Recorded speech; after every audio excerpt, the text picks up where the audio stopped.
Chicago has around 10,000 condemned trees due to climate change. Insects, disease, turbulent weather, including heavy snow, flooding, and drought are causing older trees to die as well as healthy trees to be uprooted. The Chicago Sculpture International and Chicago Park District have decided to team up and do a series of sculpture installations to shed light on the issue. These sculptures pay tribute to the trees, allowing them to remain as a part of our landscape. Though condemned, the trees continue to provide habitat and food for wildlife. The artwork makes a statement and gives further purpose to keep the trees. They give a source for insect life, nesting sites, burrows, and natural breakdown of soil and organic matter. Each artist is given a condemned tree in the Chicagoland area, and it is up to the artist to create a piece of his or her own. 7 of the participating artists have agreed to share their concept. I haven't really come up with a title for my piece yet. I typically wait till I'm done with it, and then something kind of comes to me as far as a name. It is in Bessemer Park, which is 8300 South in the city of Chicago. And, my concept is to build a big giant birdhouse made out of pretty much mostly natural materials, it's like grapevines and tree bark, tree limbs. That's mostly what I use, and I hold fasten it together with different nails and screws and wire, little chain or rope or whatever it's going to take to hold it together. I chose this medium. I started out, I was going to make a birdhouse for my mom, and I wanted something that would just kind of blend into the environment and not really stick out, and actually something that the birds would go to. And so I just went and I walked around in the woods a little bit, and then it just kind of came to me. I found some stuff laying around on the ground and took it back to my shop, and I started making birdhouses, and it just was like the perfect thing for me, because I build a lot of stuff out of dimensional lumber, and a lot of times I'm just kind of doing what I'm told, or making specific things, and so it's just kind of a nice way to deprogram and build stuff that I don't need to worry if it's right or wrong, or it's got to be this, it's got to be that. I just kind of put it together as I go along, and it's therapy for me. I'm working on a sculpture called Flock, which will be larger than life songbirds flying through an elm tree that has died along Lakeshore Drive south of 57th Street. The birds are carved out of a tree that was 300 years old and blew over in hurricane force winds off of Lake Michigan. That it's made of this material means something. And if winds like that are blowing over trees, what is happening to the birds? That's the concept of my piece. I'm an environmentalist who works with sculpture. I like the object of sculpture. This really combines my human, plant, and animal forms to show how we are all living creatures on this earth, getting a point across to people that we need to be more engaged in helping the earth to heal. And by putting these birds flying through a dead tree along Lakeshore Drive, people will say, why the birds? That tree's dead. What can I do this year or this day to curb some of my CO2 emissions that I put into the air? Drive a little slower, use a little bit more local food. Think about how we can change every day to help the earth to heal. My tree is located in Washington Park at 5200 Payne. The concept for my tree is derived from my woodcutting experience. I do a lot of woodcut printmaking, and I'm going to be carving a basket weave pattern up the trunk of the tree to mimic some kind of weaving embracing the tree trunk. And it's going to be pretty detailed and really repetitive and decorative, and it should be beautiful.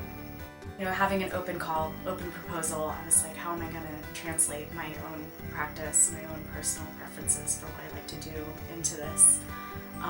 So carving into wood and having that relationship with my hand tools, and knowing that that's something that could be carried over and onto this natural object that's 3D,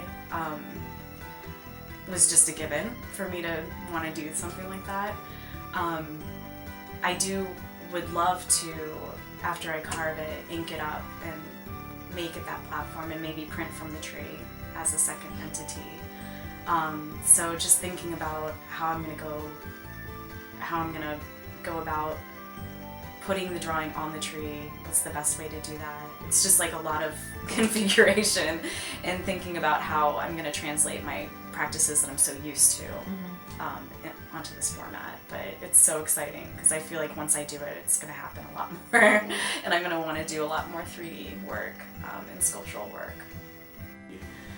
I had an inspiration that one of my original works was the Morse code, dealing with the trees and how I felt about the trees.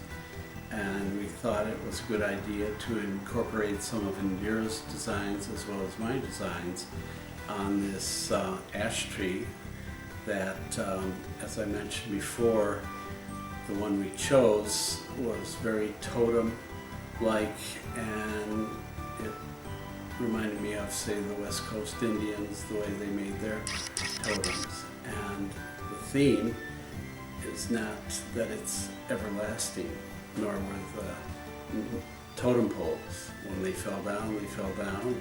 And so the whole idea appealed to me that it was a temporary form of expression.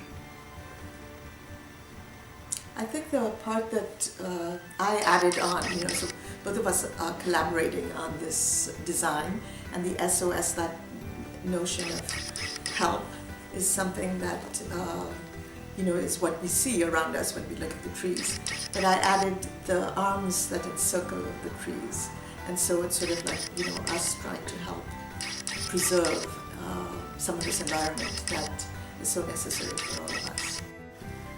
Well, over the 40 years I've been working with the trees, I've seen gradual and then sometimes expedient decline of trees. And it's not just the ash, but the elm trees and maple decline, cytospora of pines, and that's due to moisture variations in the climate that cause this. And most of it is imported. The emerald ash borer was imported to this country. The gypsy moth was imported to this country. The Dutch elm disease was imported to this country. And a lot of plants that have become quite aggressive, say the buckthorn, which has destroyed a lot of the habitat for our falcons, our raptors, and also what the plains were around this Chicago area. And now the park districts are sort of clearing this out, but it's an endless battle. Mm-hmm. There is hope, and this is why Indira's design has brought in hope with my SOS signals, that we have to plant more disease-resistant trees and do it wisely. The longevity of a parkway tree is about 10 to 20 years, and that isn't much because it usually takes about 30 years for a tree to mature. And they forget, we have short memories, we forget what that ash tree was like and how it afforded shade and clean air and habitat for wildlife, birds, etc. Well, I've always liked to do things that the trees so draw you to them. They just so there. So I've had images in mind before because I've also done art with children on trees, and we do a variation of images. And this has been in the works. In the sketch itself was part of something that comes to me, and I automatically going to put it down so I don't forget it. But what I do is with the art, I just keep it around until you find the right time to actually have an opportunity to create it. And this is a great time for me to actually show what it will actually look in full scale in this park. And basically that's the concept. It's just the idea of just having something that, well, it's not exactly a human figure. It's more like an image of a feature of a human being body. And it just depicts the whole mentality of that, what it look like, someone would look like hugging a tree. And my piece right now is untitled, but it has to do with bringing synthetic elements found in the city and in an urban environment and combining them with the natural environment, or the natural environment as we experience it in the city, which is also very planned and man-made.